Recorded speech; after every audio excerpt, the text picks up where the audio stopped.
All right, so Hans has joined me with the sports, and the big story today happens to be Azumah Nelson's birthday. Yes, exactly, and he turns 60 years. Right. And of course, I mean, you know what they say, you have to honor the heroes before they depart. It's a lesson that in Ghana we've had to learn the hard way, and I'm glad that, I mean, we're doing that. He'll be celebrated with a huge boxing promotion that comes up on Saturday at the Bukom Boxing Arena, of course, and he fully deserves it. We know what he's done for the country, his achievement, a three-time, super featherweight world champion. Most definitely. Exactly. Happy birthday to you, champ.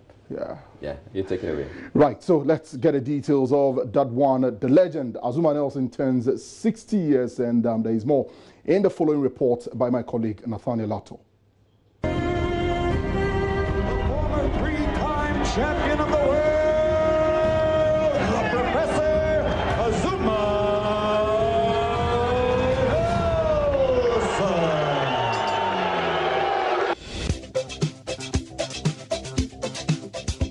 Nelson Mandela once said, and I quote, "It once falls upon every generation to be great. You can be that greatness. Let your greatness blossom," unquote.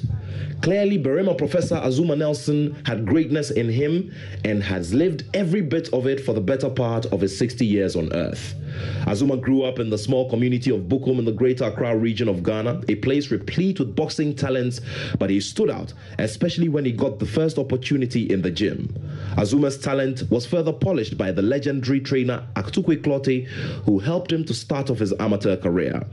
After going 50 wins and 1 loss as an amateur, Azumah picked up gold in the featherweight division at the Edmonton Commonwealth Games in 1978.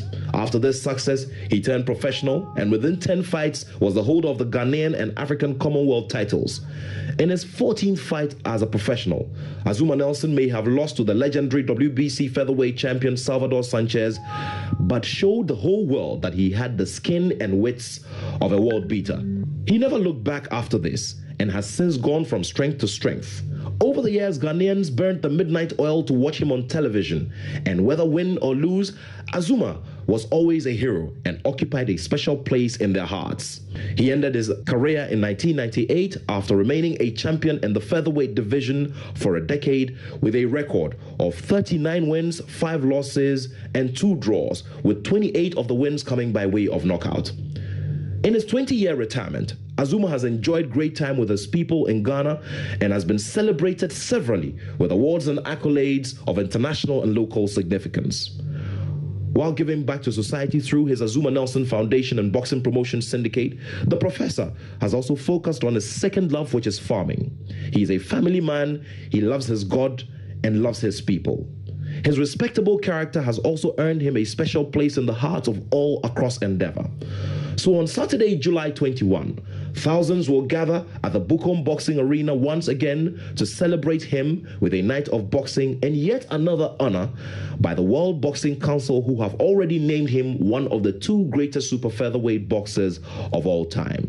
On this special occasion, we at Joy Sports ask all Ghanaians, and for that matter all around the world, to help us to wish the Barima, the Professor, the Zoom Azumah Nelson a happy, blessed 60th birthday. Like I said before, McGuigan is good and is a fighter. And the way McGuigan fight, there's no way McGuigan can beat me. There's no way McGuigan can go 4 rounds with me because of my power. I got my power, I got experience, I got everything too much more than McGuigan. And I want him, that girl, I call her girl because she don't want to fight me. She's scared of me.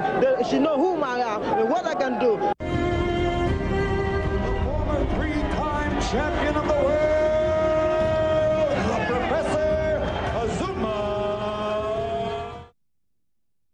Azumah. What else can we say about the Professor Azumah Nelson? The happy birthday to an absolute legend. No question about his status as a legend, indeed in Ghanaian, African, and in world boxing as well. He's an inductee in the Boxing Hall of Fame out there. So happy birthday going out to Azumah Nelson. Let's move into football. And a member of the CAF FIFA liaison team overseeing the affairs of Ghana football as it stands. That's Coach Francis Otiakenten has been overwhelmed with the support from Ghanaians. Honestly, if people call you personally and talk to you, and then the sort of suggestions that we have had, numerous. So we need to sit down, decipher them, and then probably come out with something that will be good for Ghana. Let us take our time. It is patience. If we take our time, we will be able to build. And I believe it is an opportunity for all of us. So let us use this opportunity to the advantage of all Ghanaians. And I think soccer has a very bright future. And I believe if all of us take our time and we all of us plan together, we will succeed. The mission of the Australia Commonwealth Games, as Chris Esilfi is blaming the Ghana Olympic Committee for the visa fraud that caused the country to be ridiculed on the international stage. Anybody who does not bow his head down in shame as a sports person for this, I'll be very surprised.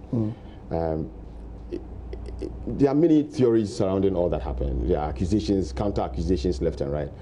But I say this from my heart. There's no way the GOC can exonerate the Ghana Olympic Committee. No way. No way, because you see, when you make so much noise about somebody bringing people and somebody, the Games Federation only knows the Ghana Olympic Committee. Sure. And with the Ghana Olympic Committee, the Games Federation only knows the chef de mission and the president when it comes to these dealings. So the chef de mission is ultimately responsible for any entry that happens. Sure. Before, during, and after. There's no argument about it. That's it. There's no way any name, anything to do with accreditation or anything to do with the system, the chef de mission can say, I wash my hands. So when you saw the government's position and some of its statements that this person has been vindicated, CID report, and so on and so forth, what did you think? Well, I didn't have to think anything. There are two reasons. One, I'm not privy to the report that has vindicated the people they say they have been vindicated.